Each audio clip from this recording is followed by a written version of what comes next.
nice uh, to begin the week this way. I'm not sure if the sound system uh, is all good, is it? Yes, it's all good. Okay, so then we'll try and get moving. Um, Good evening, everybody. My name is Maxwell Ondichi, as indicated on our flyer, and I was asked abruptly to lead us through health and nutrition. And having prayed, I just beg to delve in, beginning with definition of what constitute nutrition. Um,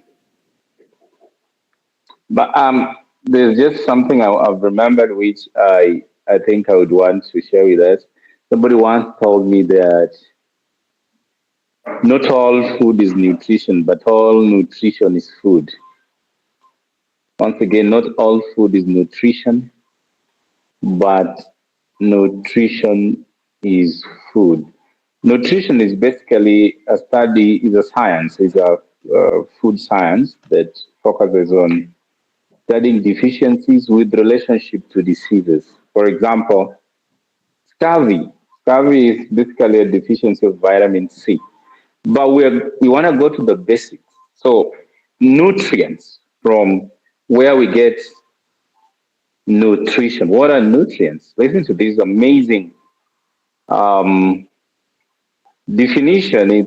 It's to mean any chemical compound or that substance in food. So, the building blocks in food.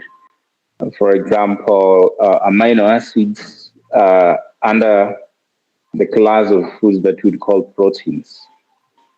So those are the chemical compounds, the building blocks of that gives the protein its structure called amino acids. So any chemical compounds or substances found in food that are used by the body to function properly and to ensure that good health is maintained. That's what we mean by nutrients. And we just want to give us those examples real quick. Carbs, that means carbohydrates, vitamins, proteins, there's fiber, we got fats, there's water.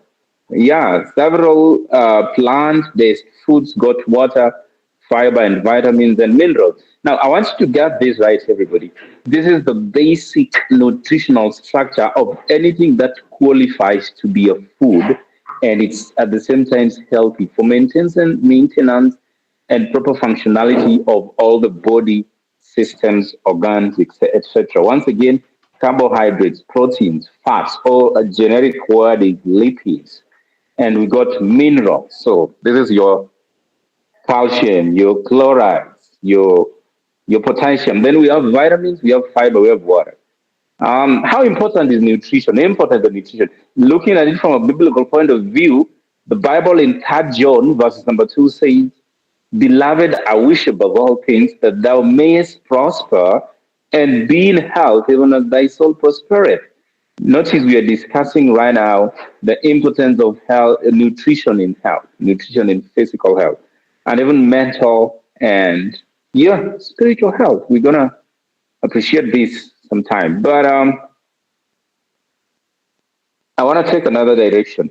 I want to introduce another term called good nutrition. So then there can be poor nutrition, insufficient nutrition, or good nutrition. My main focus tonight is to bring our attention to good nutrition, which is key, by the way, to good mental and physical health. So when you eat a balanced diet, that's so important as part of your health in a nutshell. The kind and the amount, so quality and quantity, would affect you all the way on how you feel and how your body is going to work. So let us take notice. And then this is why this is very important. We've mentioned these seven elements, sort of examples of nutrients.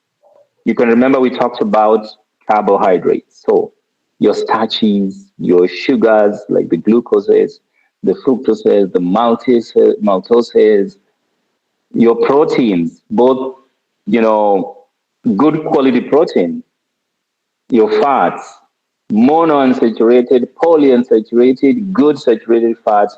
Seven of these and nothing less presents a good argument uh, to talk about good nutrition. Seven, that is carbohydrates, proteins, fats, minerals, vitamins, fiber, water. If your food doesn't meet that minimum requirement, then that does not qualify to be called or grouped under good nutrition. You're Bible students. You're going to go out there and you need to substantiate these things which we are discussing with some biblical facts. But if you were to read Genesis chapter 1, and I'm going to point out verses number 11 and verses number 12 and verses number 29 and verses number 30, God actually originally, what he's done is he has simply given good nutrition for every site of creatures that he placed in the Garden of Eden. For instance, in verses number 11 of the first book of the Bible, Genesis, the Bible says, "Let the earth bring forth grass, and the herb yielding seed, and the fruit tree yielding fruit after his kind."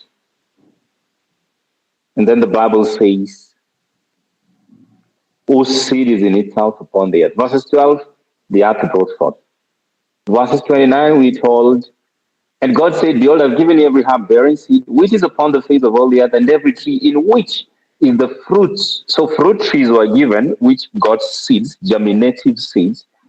To man, it was designed to be their food. So we were designed majorly by God to be frugivores, or what we'd call fruitarians. And I believe that uh, that in itself is self-explanatory. People that subsist on, plant-based carbohydrates from grains, from cereals, and what have you. Um, so I'm talking about, I'm trying to capture my screen here. I'm using this for presentation. So we got carbohydrates. We got carbohydrates, types of nutrients in carbohydrates. I mean, types of nutrients we have. One of them is carbohydrates, predominantly for energy, the fuel that burns in your body and, runs the system. And then we got main sources of energy, carbs. Carbs, look at that peak. That's a peak of, brown rice, whole grain brown rice.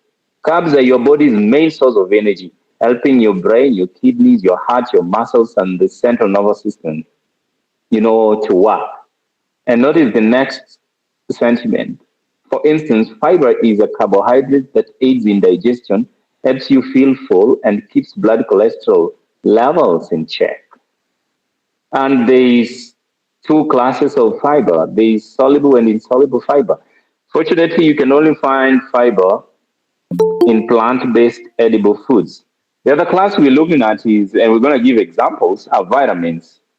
Vitamins and minerals are considered essential nutrients because they help to show up bones, to heal wounds, and bolster your immune system.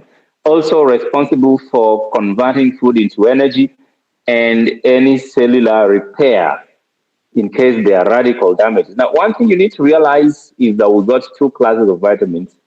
Water soluble, the ones that require solubility in water to be assimilated or to work, and the other one should be, lipid soluble, the ones that are lipophilic, the ones that need fatty layers to carry them through.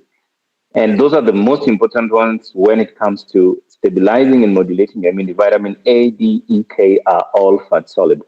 So for you to take in vitamins well, that are fat soluble. You need good fats in your system to be able to transport them and to afford, proper biochemical utility. B vitamins, most of the time, are water soluble and may not require a lot of nutritional um, sophistry to utilize them. So what we're basically saying here is that vitamins are so important. Look at that. We only thought that vitamins were important for immunity, but now we're being taught here that they help to shore up bones and to heal wounds and to bolster your immune system. Also very important to convert the food into energy. Like B vitamins comes handy when it comes to converting food into energy, especially the metabolism of glucose and starches, vitamin. They predominantly can only be traced or found in your fruits and vegetables, and I dare say to some extent under specific temperatures. If you go extremely low, you inactivate some of the vitamins. If you go extremely higher temperatures, you denature them. So I want to take time there. Proteins, the bodybuilding foods. Everybody learned this in class six science. And we're talking about good nutrition. So we're going to source our proteins from plant based sources. Look at what we have there. Proteins are made up of amino acids, commonly known as building blocks, because they are attached in long chains considered macronutrients. That means large nutrients, meaning you need relatively large amounts to stay healthy because you're growing. Yeah? And look at your board there, right there. These are your plant based proteins, and Africa is lucky that we harvest some of these things at least twice in a year. So you don't need to talk about protein deficiency. Now, we want to appropriate proteins. Why our bodies need protein? So it's like we're giving you the functions of protein for building, for repair, for oxygenation, for digestion, for regulation, and being. Building what? These help to build your bones, your muscles, your musculoskeletal system, and even your skin, hair and nails, part of the skin, integumentary system. Repair. Your body uses it to build and repair tissues, and repair that could be as a result of, pathological processes or disease processes in the body or oxidative stress initiated by active radicals from, whatever source of toxicities. Oxygenation. This looks basically at the structure of hemoglobin in red blood cells that is partially carbohydrate and partially protein. Red blood cells contain a protein compound, protein pigment, that often carries oxygen for the body to supply your entire body with nutrients that it needs. And proteins are important for digestion. What are we talking about? Your enzymes, the digestive enzymes have a protein structure that helps to break down your food, making new cells and body chemicals.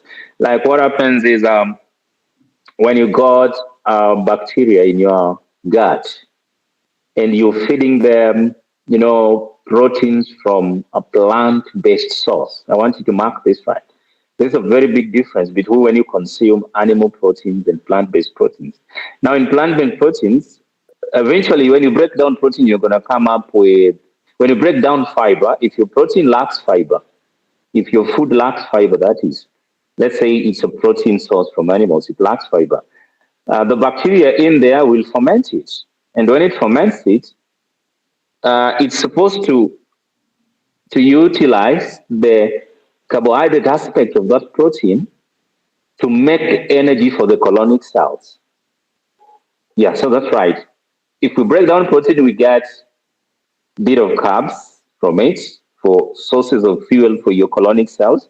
And then the fiber should also be broken down and give us protein. I mean, give us, to give us the amino acid part of it, which is utilized by the bacteria to make more colonic cells. So that is important. But the animal protein lacks fiber. So if you're animal proteins, it means your good bacteria will not ferment the fiber because the fiber is lacking. and so you cannot get new colonic cells. But if you feed your gut with plant protein, then we end up, because then it's protein that got fiber. Then we end up utilizing the fiber, breaking it down. Then our good bacteria, after having broken it down, uses the protein part of that fiber to make more good bacterial cells or more microbiome, gut microbiome, your probiotics. And the glucose aspect of it, the starch aspect, is actually going to be used by the colonic cells for energy purposes. And that's important. That's why if you predominantly feeding on plant-based protein, then you have little issues of gastritis because we have intact colonic cells being replenished every 3 days. Every 3 days, my cue, your gut produces or manufactures new cells. So I wanted just to point out that in terms of repair, plant-based protein is so important because of the fiber that donates energy and provides amino acids that are used by the gut microbiome to make to make more colonic cells every 3 days, or to make more good bacteria, to regulation, hormonal regulation during transformation and developmental stages, especially in puberty, when a woman, transits to from a young lady to a woman, she needs a protein, hormonal protein called estrogen. Estrogen is a hormone, but its structure is protein. Estrogen is important because not only regulates or co-regulates other hormones, their synthesis, but estrogen is important because it's a cell proliferator. So makes a woman grow bigger breasts to prepare her for, puberty and secondary sexual characteristics. Beans, green grams, groundnuts, pumpkin seeds, broccoli, soy chickpeas are plant-based sources of proteins, and we have outlined, their very important roles in the body. Fiber. Let me talk about this thing called fiber. Well, fiber is majorly from plant-based sources, and I want us to look there that fibers are carbohydrates, and the body cannot digest them. Majorly, the indigestible or the insoluble fibers. And what is important is, so what happens to the fiber eventually from the food that you take? Let's say sweet potatoes. The fiber is what is broken down or fermented by gut flora. If if the if the gut flora ferments the food, the carbohydrate minus the fiber, it produces acidity, produces toxicities.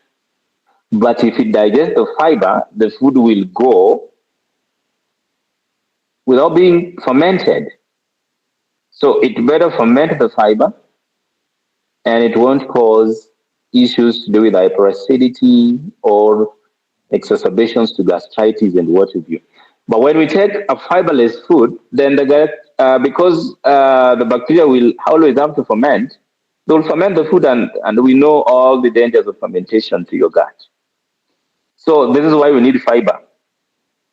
And first of all, it gives the feces the bulk, so then gastrokinetism is, the movement of your colon is well taken care of. Defecation is going to be well taken care of. You don't strain. But we're talking about fiber at the level where it regulates body's utility of sugars to keep hunger away, and the blood sugar, therefore, is rendered to be in check. The foods that we have on the screen are very important sources of fiber, dietary fiber. Your whole bread, flat bread, whole bread, your corn, your white potatoes, your cassavas, your cereals, your legumes, and there could be spaghetti, brown rice, quinoa, buckwheat, um, millet, and what have you. Those are the major dietary sources of fiber that we know. Benefits of a high fiber diet: normalizes bowel movements, maintains bowel health, lowers cholesterol levels. By the way, fiber reabsorbs excess cholesterol before it proceeds to the liver to be oxidized.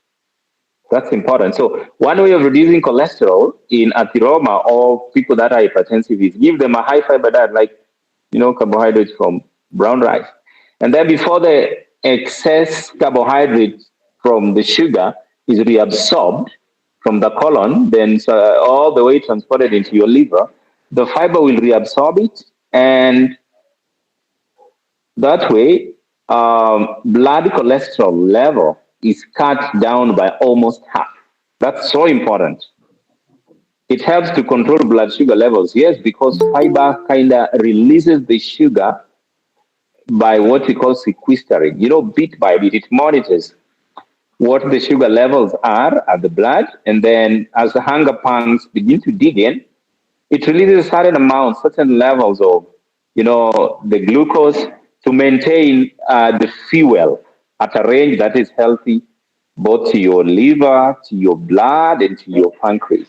It also aids in achieving healthy weight because of the bulkiness, so you don't overeat. And it helps you to live longer. It's an anti-aging kind of food element, fiber.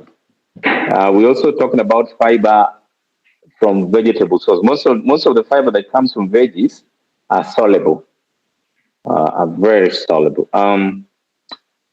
Benefits of a diet rich in fiber: brushes the colon, so it's your kanjo, and colon is the mother of all toxicities. It's a no man's land. You need to brush it every day. So the brush that you want to adopt, everybody, is your dietary fiber, since we have no better way, and you can't be detoxing every day. So let your food be your detox. Contributes to blood sugar regulation. We've also talked about that. It's important in aiding in digestion of food. It enhances gut flora. I have said this, I'm going to repeat it. It enhances a healthy bacterial flora. I have said that your good bacteria at your gut ferment the fiber. And then we have two components of it. We have the protein component of the fiber and the predominant form, which is carbohydrate. The carbohydrate is going to be used by the colonic cells to get energy. Okay? Then the protein aspect of the fiber is going to be used by your gut bacteria to make other good bacteria that are resident at the gut. Now, this is conversely true. That means the opposite is true for somebody that eats a fiberless diet. And let's put, for instance, you're taking a fiberless flesh diet, beef. What is going to happen is because you don't have fiber, the bacteria in your gut are going to ferment the beef. And when you ferment the beef, there are certain kinds of amino acids like carnitine, which basically your good bacteria cannot work on. But carnitine, if it undergoes what is called putrefaction, or what we know commonly as fermentation, will be turned into toxic forms and to make trimethylamine.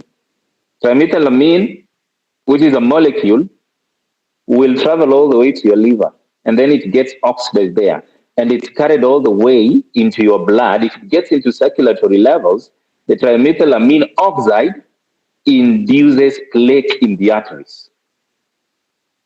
The importance of fiber is that vicious cycle of converting trimethylamine, the word amine there suggests you that is a protein structure.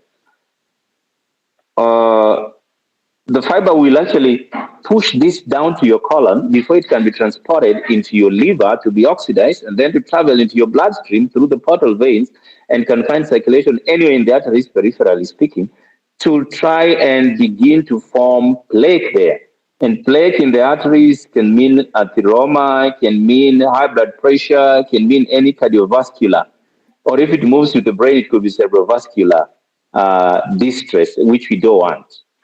So it is also important to note that fiber-rich diet promotes anti-cancer and anti-vascular diseases. I mean, anti-cancer and anti-vascular properties against such diseases. So blood vessel and heart, blood vessel and heart health depends on how much fiber intake is happening in you. Now, let's talk about cholesterol. Low density lipoprotein, or the bad cholesterol, has a tendency to build up and clog the arteries, and by doing so, uh,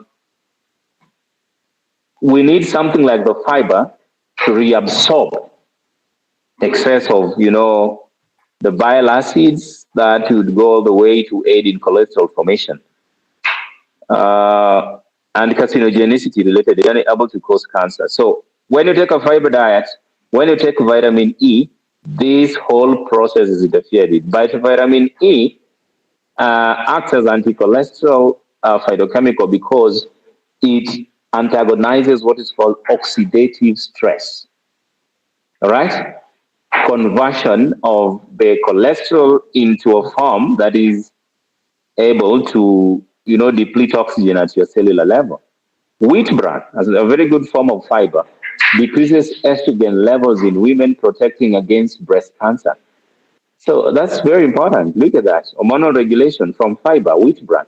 Examples of the plant sources of fiber are legumes, nuts, and veggies. Let's talk about fats. Let's talk about fats. Healthful high fat foods are not something to shy away from. And I need to say this well. A fat free diet is not healthy.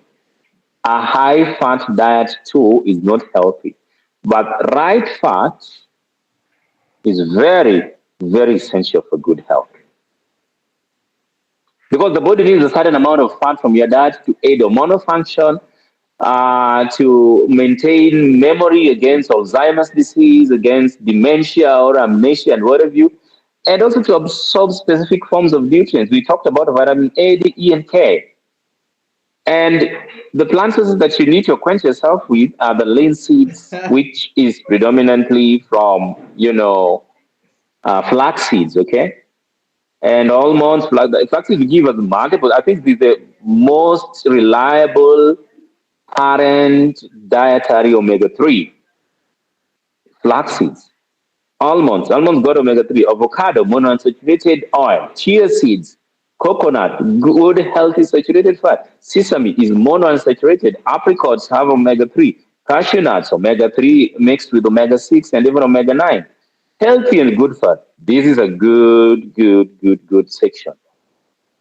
That there can be healthy fats is something most medical missionary people need to acquaint themselves with. Most of the time, we really propagate fat-free diet, and at the end of the day, your cellular structure is going to be compromised. Your immunity will be compromised. Your blood temperature, I mean, body's temperature regulation will be compromised. What are we talking about? Fats are even very key in reserve energy. But now we're talking about lowering the risk of heart disease and stroke, lowering bad cholesterol while increasing good cholesterol. We need which fats in this category? You need red palm oil, fats like red palm oil, fats like coconut oil, fats like avocado are very important. Avocado oil are very important in raising good cholesterol while they take down the lower density lipoproteins, what is called bad cholesterol. They prevent abnormal heart rhythms, lowering triglycerides associated with heart disease and fight, are also very inflammatory. Omega-3 fats from, what we just talked about, things like almonds, walnuts, flax seeds are very much intricately involved in the reduction of pain, the cascade, the chain of events that provides reduction of pain in the body. Have you ever heard of somebody asking you if you're arthritic to take, evening primrose oil?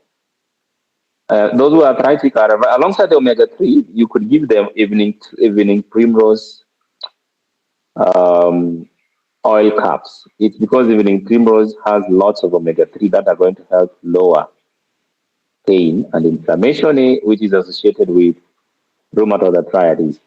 Fats are important to lowering of blood pressure and also regulation of cholesterol. Now, we've talked about the dietary sources of nutrients from plants, and we have not so far noted any ill health associated with consumption of organic forms of this food. But why are we not propagating flesh? We need to know the role of flesh in poor nutrition. How do you get your way to blood health? By subsistently taking, flesh of any origin, whether it's white meat or talk about red meat. Most of the time, people will agree with me that red meat is dangerous. We have corporate bodies that are not Adventist admitting this. It's for because of a simple reason. You have to rot the meat. It has to decay before you utilize it. I mean, the body must just make it go bad before you can get anything from it. The meat I know is full of iron, meat is full of amino, all of the amino acids, but they are also in exaggerated uh, dietary quantities that are not beneficial, they're not any benefit to your system. All animal products, take this to the bank, especially rotten flesh, contain high amounts of saturated fats. In fact, I dare say that saturated fats are higher in meat than in the saturated fats in nature themselves. The moment an animal loses its life, it begins the decomposition process. There's lots of bacteria. That's what this implies. What decomposes things? Bacterial decomposition. And we're also talking about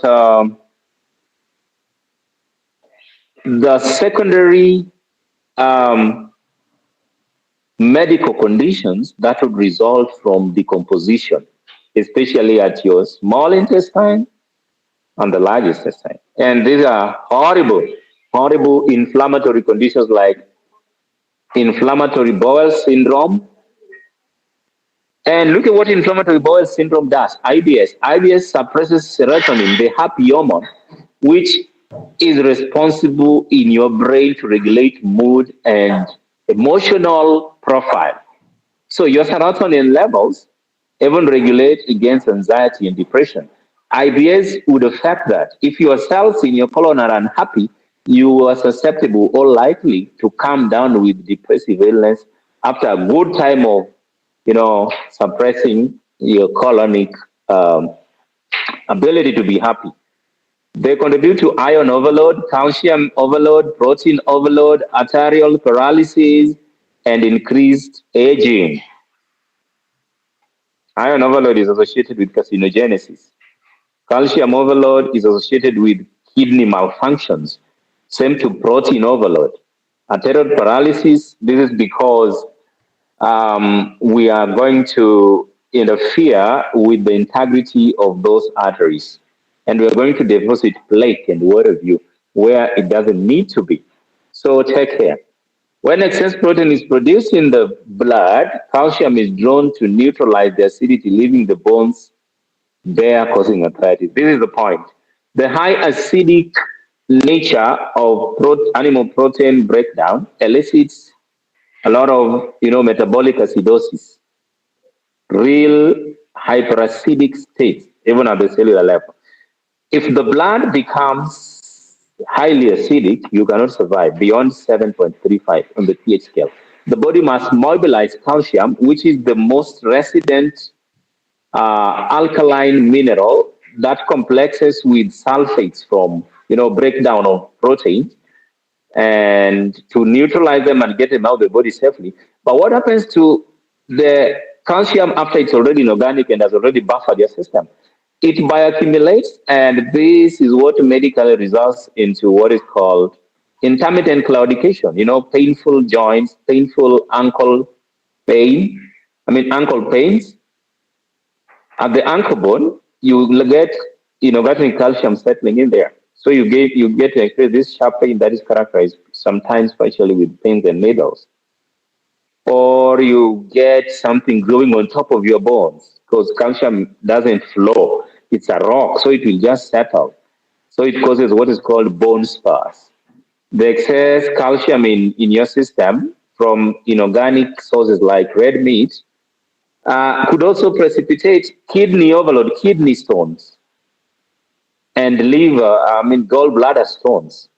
If especially it's a calcium that is inorganic and it's wrapped around by the liver does what is called, you know, what I would say, taking layers of your fat, wrapping it around the calcium to form a stone. So if you have cholesterol and you have excess calcium from inorganic sources, you're going to potentially, in a few more days, deal with kidney stones or gallbladder stones. And this can be from overconsumption of proteins of animal sources. And I've said of that. What of pigs, white meat? Now, number one thing about pigs is unclean, biblically speaking. The process of rearing pigs for animal consumption is is a disaster, a whole system of disastrous poultry tricks because a lot of hormones are pumped into this set of animals that are already unclean, that it grows dozen times faster than normal. So growth hormones, dangerous, will interfere with your growth curves in the body, hormonal dysregulation. It promotes disease, illness, and growth of excruciating tumors and defects. And this is coming from, Ellen White, from Cancers on Diet and Foods. Pigs also would harbor a lot of, parasites, worms, and sewage waste. So white meat and the nutrition, terrible, terrible, terrible. Um, what about chicken? Is chicken healthy in nutrition? Um, Somebody would argue that, because the chicken is of a smaller surface area, so we should not be worried. But have you noticed that most of viral flus are from the birds? Okay? They're from the birds. The bodies have been genetically modified to the point that they grow over 300 times faster than normal. As a result, the bones of these little um, set of creation shatter under weight of their flesh because it grows so abnormally. So premature underdevelopment characterizes the chicken food or chicken flesh as unhealthy. Again, chicken are also overfed with hormones to speed up the growth. What of seafood and fish? Seafood or fish? Somebody from the Luo land could say, maybe fish from a freshwater lake is safer.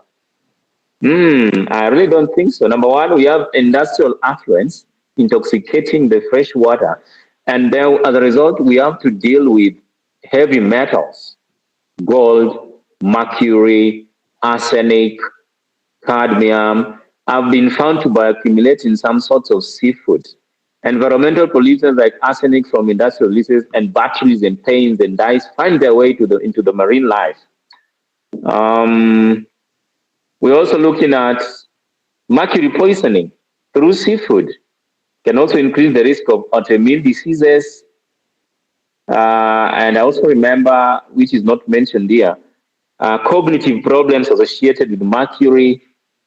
And mercury bioaccumulates in fatty layers of the body to eventually initiate central nervous system set of diseases. Yeah. Presence of mercury in your body can also exacerbate diseases like high blood pressure, or you'd have trouble dealing with high blood pressure if your pressure appears not to be coming up and you're doing everything right. Maybe you have excess, heavy metals in the body, especially mercury. And it is important to establish that you don't have mercury amalgam in your teeth, else your pressure will always be acting up. But now, in terms of cardiovascular health, because of the omega-3, it's purported that the omega-3 in fish is important for cardiovascular health. But the presence of heavy metals will bring a whole lot of complications. And we're also saying that before we exhaust this point, we want to mention that heavy metals in seafood interferes with mental acuity, impaired cognitive responses, And I don't think there is what is safe for seafood, by the way. And the more the higher content of the fish, the more dangerous it is. If you have to advise somebody to partake of fish food, seafood like fish, don't let them go for Mhm. fish that predominantly reside in muddy areas because they will accumulate parasites, worms in them. Rather, and those fish also are responsible for eating other forms of fish. Maybe they could eat what is so-called omena, unless they are starving. That's what I mean. I'm not giving license for people to be eating omena. I'm saying somebody is starving, there is no green around. It's that middle of the year when we are in, I don't know whether it's called winter. Then the lesser the fat content of that fish, the lesser intoxicating it can be because the fatty layer is responsible for harboring the heavy metals. That's something you need to take home. Viral infections associated with the intake of, the animal proteins are these: norovirus, hepatitis virus, which affects your liver. Norovirus can cause problems like, high fever, headache, nausea, and vomiting. It could have diarrhea. There's a lot of viral infections today. It is because we are over consuming animal protein sources. Look at that picture. Look at that. These are viral infection. Na jamaa labda anakula nguruwe na ni mtoto mdogo appetite ama anakula mtura. So you need to take note that most viral infections can can be easily carried by animals. Most viruses are vectored by animals. And when you eat the animal, you eat the virus. Toxins. So let's what are the sources of toxins? We here are talking about intoxication, detox. Well, what are the sources of toxins? When you want to run a detox, which people in diet need to be detoxed? I want you to take note. Organic toxins. Sources from dioxins. This is from the sea. Dioxins are groups of hydrocarbon chemicals, over 100, that are highly found in water and sometimes on land. Organic contaminants are natural, organic are natural or man-made. Man-made are like what is called bioaccumulative toxins like PBTSs, dioxins, and dioxins-like compounds. The dioxins would accumulate in fatty tissues. I have actually mentioned this. And more than 90% of human dioxins is ingested through diets like dairy, meat, and fish. Now, these chemicals are known for causing damages to the immune system, hormonal dysregulation, and even they are carcinogenic. Can also be transmitted by the mother to child vector through the placental route or through lactation or breastfeeding. So, once again, we've looked at cause of viral infection as is associated with consumption of, flesh food. We've also looked at toxins. Now we're looking at bacterial infection. Most meat, chicken, fish, and cow meat have lots of bacteria, which may not injure the mother or the offspring as much, the parent or the offspring. But for you, mkui kwa nguruwe, wanasema waswahili kwa binadamu ni uchungu. Which types of strains are we talking about? The Vibrio responsible for cholera, Salmonella and Shigella are responsible for typhoid or typhoid fever or neutral forms of pneumonia. Clostridium, that is bacterial poisoning of the gut. It's called Clostridium difficile. These are strains of bacteria that are not very rare in day-to-day bacteriology or bacterial world. We have botulinum, bacillus species that contaminate seafood. So sources of bacterial infection, seafood. These pathogens, by the way, if you go to in some states like America, um, They usually do bacterial tests to see if you got some of these strains when you travel from other countries. And they will ask you the question, have you taken seafood? Because they believe that seafood is full of bacteria. Now, these pathogens can cause a lot of stomach problems. They could present themselves through vomiting, diarrhea, or cramping. Yeah. Parasites, parasitic infections. Seafood may contain parasites like uh, tapeworms, for example, and anisakis. Anisakis, which is a bloodsucker.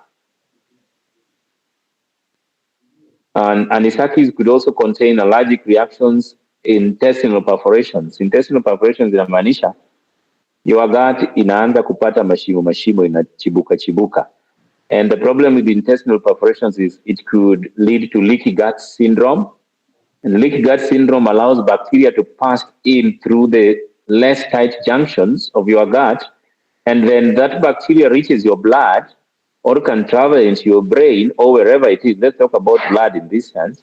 If bacteria passes from your gut into your blood and if it's pathogenic, it's going to cause blood infection, toxemia. Or if there are food particles that now have to slide through the tight junctions, the less tight junctions of your epithelial cells at the gut, then they will elicit autoimmune reactions, and then there's allergy. And then there is, you know, hypersensitivity to certain strains of food. You could just be experiencing this because of the parasites that are associated with you consuming an excess of, seafood. People with compromised immune system, defective liver functions, like the diabetic and the elderly, are particularly at risk. So don't tell a diabetic that they would be safe or less, uh, less dangerous. If less risky for them to persist on seafood. Let's talk about milk. Some say no, Morsik is good, Morano is good, what about milk? The only safe milk I've ever lived to know is mama's milk. But any other milk from any other species of animals is specifically adapted for its offspring. So that means nutritional content in terms of quantity and quality varies from one species to the next. For example, a calf, mtoto wa ng'ombe, is required to double its weight in about 49 days. If it doesn't double, it could die.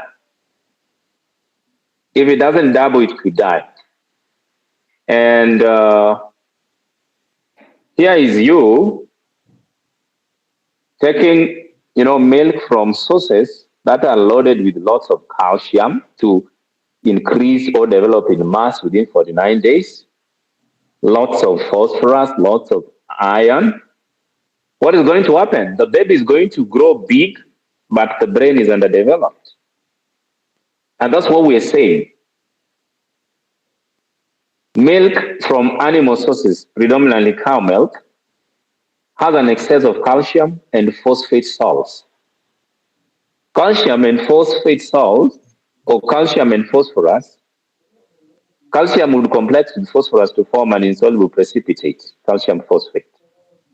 That precipitate would inhibit absorption of, other cations like iron. Think about it. In pediatrics or children that are, predominantly fed with cow milk, present with iron deficiency anemia. And it all stems from the excess calcium and phosphorus in cow milk that complexes or brings into an impossibility the absorption of iron, again, which is responsible for making of blood or to counteract anemia.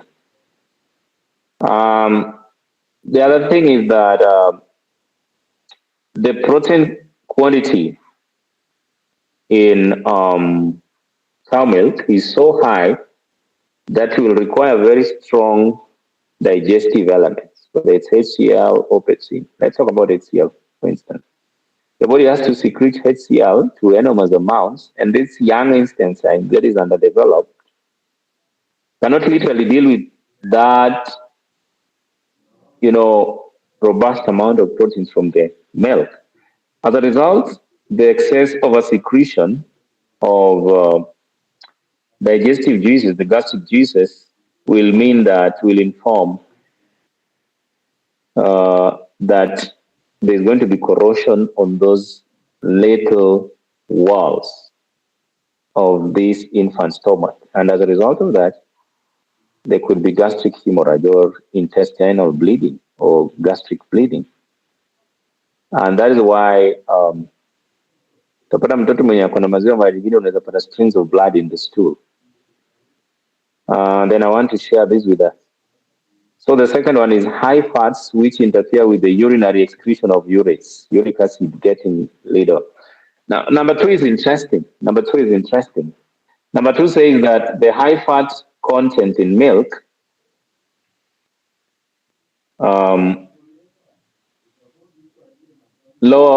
interferes with the uric acid in excretion. So that means milk will really worsen arthritis or gouty arthritis, as a matter of fact, which predominantly involves, metabolism of uric acid. Milk causes allergies. Yes, what is called the caseomorphin, the casein, the protein that is not well digestible in milk, casein, will elicit allergy. I only have a few minutes here and I need some questions. So, mucus in milk promotes,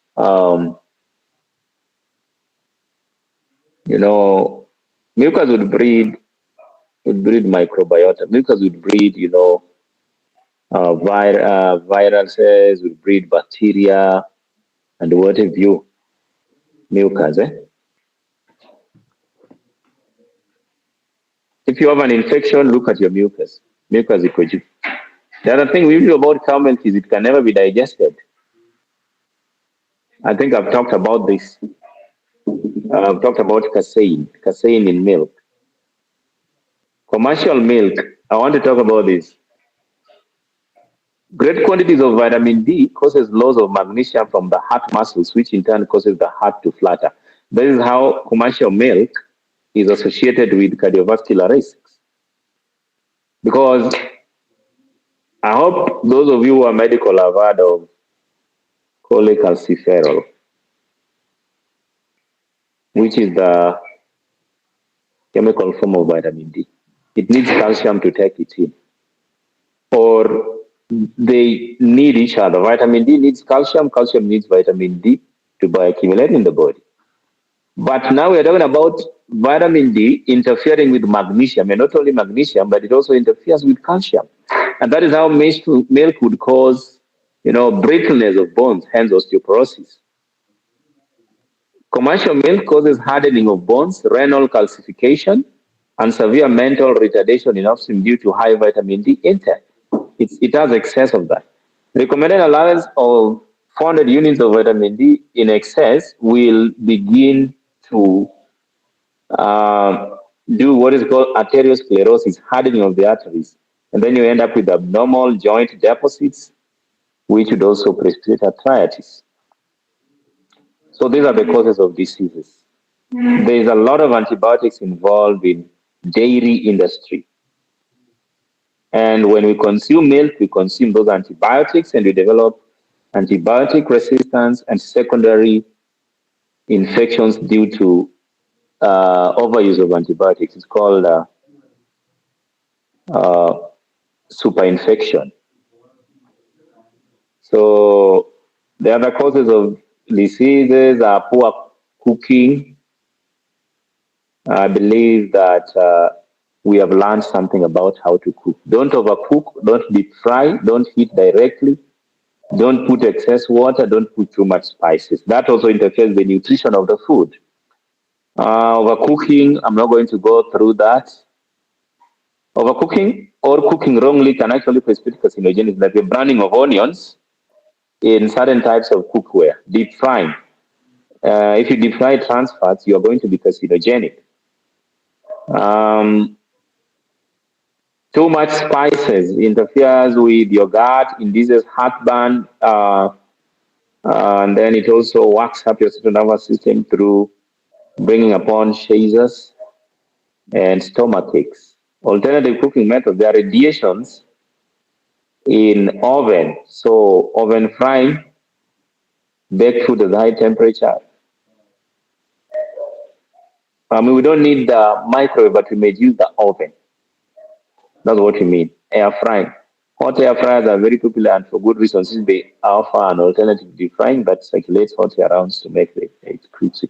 So we're also saying that in health and nutrition, food preparation when it's being cooked or when it is at the farmer's level are equally important to consider. So I would have discussed it, but let's stop there for now. And if there be any questions, we could take them in. Back to you, Mr. Denzel.